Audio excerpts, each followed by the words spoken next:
From the Rath cart to the tent here, a young gentleman, I was speaking to one of the policemen who was organising the festival for it. Very nice policeman, by the way. Connor is his name. I don't know his second name, but Connor anyway.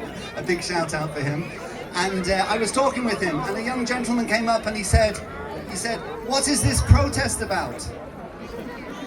And the policeman, Connor, said, "It's not a protest, can't you see? It's a celebration." So I thought that was very nice from Connor.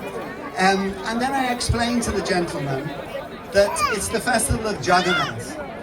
And just for those who are not familiar with the word Jagannath, and maybe I'll just ask, how many people are here for the first time?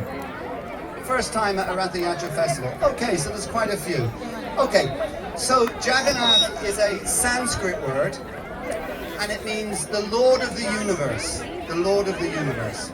And it's interesting, when the British were in India many centuries ago, they saw this festival because it originates from eastern India. Puri in Odisha in eastern India is where it originates from. And they saw it, and they were really, really astounded by it. Actually, in Puri there are 3 chariots, not just one, there's 3 chariots. Each deity is carried on a separate chariot.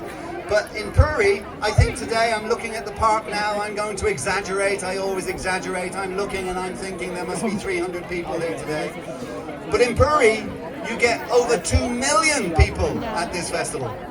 So when the British saw it, they were really astounded. And they went to one of the locals. Are you local or do you have a Belfast accent? Oh, you're no good, you're no good. Okay. So if anyone, I'm going to do a very bad Indian accent now. So the British army officer went up to somebody and he said, "Please tell me, what's this festival? What's it about?" And in the local accent, the Indian gentleman said to the British officer, he said, "Oh, this is the festival of Lord Jagannath. Jagannath." And that is where the British got the word juggernaut from. So there's a direct connection. All those articulated lorries you see driving down the road, those juggernauts, they're named after Jagannath, the Lord of the universe. And particularly then I was telling this young gentleman, the reason that the deities, who we can't see right now, they're being dressed and they're being offered some nice food, we'll see them shortly, they look really odd. Even if you're a devotee of Lord Jagannath, you would be crazy if someone says, "They look quite odd. They look like unfinished dolls."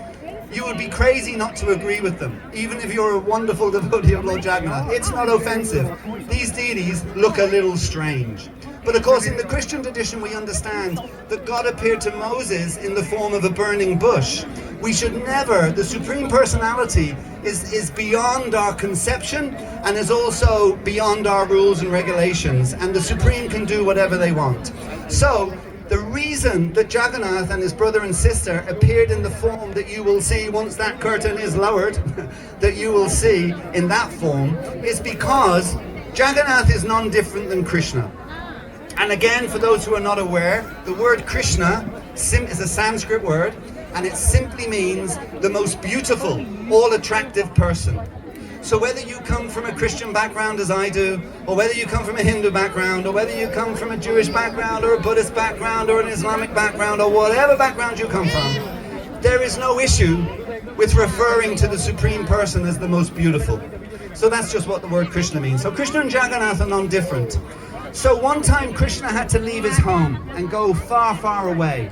And all the people in his home village of Vrindavan, they literally were crying every moment that he was away, and he was away for a long time. They were just, it's called the pain of separation. Any of you who are in love with somebody else, you know what it's like when they leave you?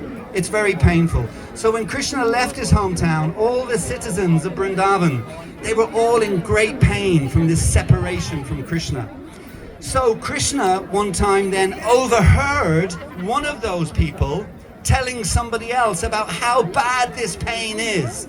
And when he was hearing this story of how bad the pain was, he just was overwhelmed, and his eyes became very big in astonishment at the suffering that these devotees were experiencing. His hands withdrew within his body, his legs withdrew within his body, and that is the form of Lord Jagannath that we see today. The separation that Krishna experienced from his devotees. And this whole festival the whole essence of this festival is, when we're pulling the chariot with Lord Jagannath on it, is we're pulling Krishna back to his hometown so that all of his friends and family in his hometown can see him again and be reunited with him. So that's the essence of what you were doing today, from Rath Square all the way here. You were pulling the chariot from Dwarka, which Rath Square was representing today, or Kurukshetra, all the way to back here to Vrindavan. And of course Vrindavan is a village, so therefore we're in a nice green park. Absolutely. So that's the essence of the festival, if anybody asks you about it. So now I want to introduce our special guests today. And I also, and it's not you, you're next. You're the more special guest. So you have to wait. I'm going to introduce our special guests today. We're really honoured to have some of Northern Ireland's leading representatives with us today.